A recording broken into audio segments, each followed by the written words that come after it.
Mucho para analizar sobre este escenario que se dice que es una de las mayores crisis migratorias del continente americano. Ya estamos en contacto con Claudio Fantini, nuestro analista internacional. Claudio, buen mediodía.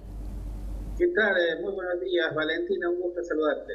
Bueno, se dice que entonces, según cifras de la ONU, más de 1.600.000 venezolanos emigraron desde el 2015. ¿Qué riesgos implica para toda la región, para todo el continente, esta crisis migratoria y humanitaria que se está viviendo?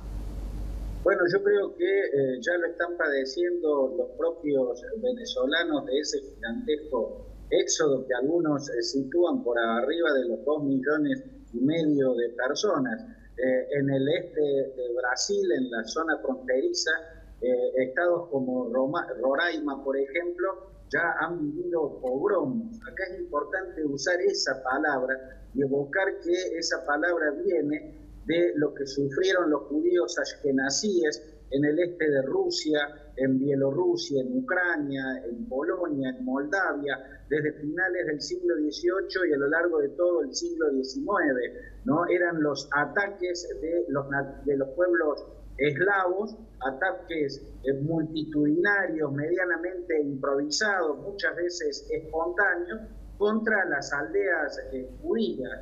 Eso es lo que se ha empezado a ver en Brasil, en estados como Roraima, contra los refugiados que llegan desde Venezuela, gente desesperada cuyos albergues están siendo atacados, están siendo incendiados. La respuesta del gobierno que encabeza Michel Temer es la inutilidad absoluta. Había prometido una distribución de esos inmigrantes a lo largo de todo el territorio y no lo han hecho. Lo que está haciendo es militarizar la frontera, mientras van cerrando fronteras países como Perú y como Ecuador, y van surgiendo cada vez más demagogos que hacen política con un discurso xenófobo contra ese éxodo, contra esa ola inmigratoria. Hay que ver en este caso, Valentina, lo que el discurso de los demagogos en el campo de la xenofobia está provocando en países europeos a partir de la inmigración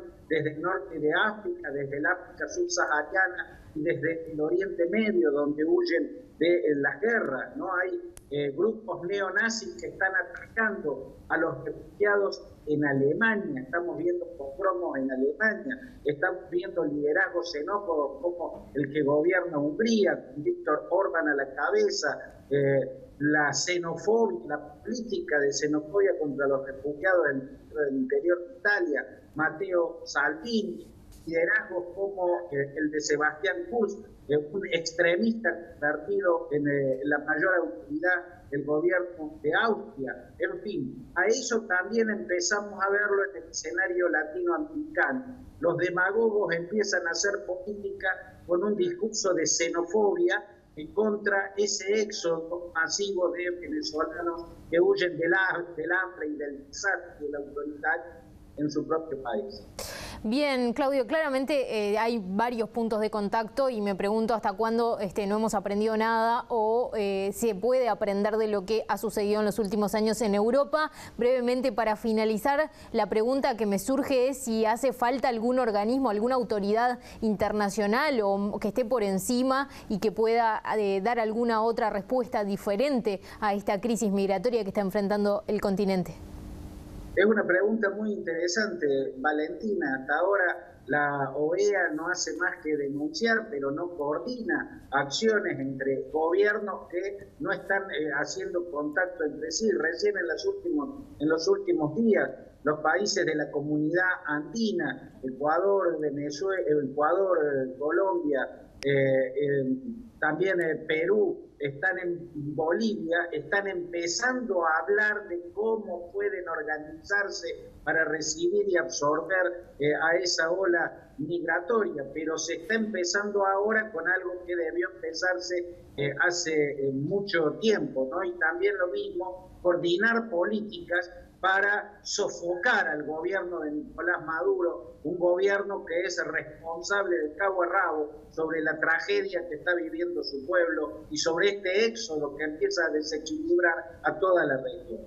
Bien, Claudio, gracias por tu mirada como siempre. Un gusto, Valentina.